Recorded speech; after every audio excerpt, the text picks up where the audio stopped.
Hi, இன்றைக்கி முருகருக்கு செவ்வாய்க்கிழமை மதியம் 5வது வாரம் நான் வெற்றிலை தீபம் ஏற்றிருக்கேன்.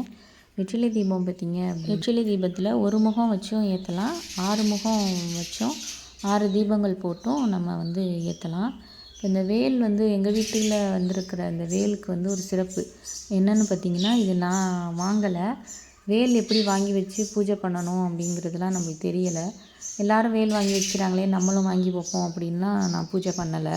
இப்போ அம்மனுக்கு எப்படி திரிசூலம் வாங்கி வச்சு வீட்டில் வச்சு யாரும் வழிபட மாட்டாங்க. சரி, அந்த மாதிரி முருகனுக்கு உகந்த வேலை வச்சு நம்ம எப்படி வழிபடுறது அப்படின்னு யோசிச்சுட்டு இருந்தோம். இது ஒரு லாஸ்ட் இயராக யோசிச்சுட்டு இருக்கும்போது அதை அப்படியே நாங்கள் விட்டுட்டோம்.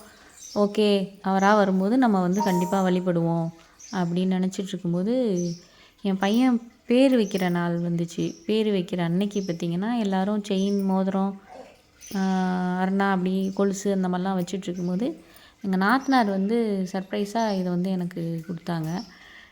சஷ்டி விரதம் இருந்து தான் அவனுங்க கண்டிப்பாக முருகன் அருளில் பிறந்தவன், அதனால் எனக்கு வேல் வாங்கணும்னு தோணுச்சு. எல்லார் மாதிரியும் கொலுசு இதெல்லாம் வாங்க எனக்கு தோணலை, நீ திடீர்னு நான் வாங்கினேன் அப்படின்னு சொன்னாங்க. எனக்கு அவங்க வாங்கி கொடுத்ததும் ரொம்ப சந்தோஷமாயிடுச்சு. அப்புறம் நான் யோசித்தேன், நம்ம பேசும்போது ஏதோ வேல் வாங்கணும்னு சொல்லிட்டோமா அவங்கக்கிட்ட? அப்போலாம் நம்ம எதுவும் சொல்லலையே.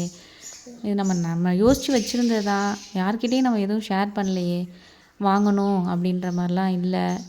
சரி, அவராக வந்திருக்காரு, கண்டிப்பாக இதற்கு உண்டான பலன் நம்மளுக்கு கண்டிப்பாக கிடைக்கும் அப்படின்னு சொல்லிவிட்டு அவரை நான் வீட்டிலே வச்சு விளக்கேற்றி சாமி கும்பிட ஆரம்பித்தேன். அப்புறம் பார்த்திங்கன்னா, இந்த மாதிரி ட்ராவல் பண்ணும்போதெல்லாம் பார்த்திங்கன்னா, வேல் அப்படிங்கிற விஷயம் நம்ம கண்ணுக்கு அடிக்கடி பட ஆரம்பிச்சிச்சு.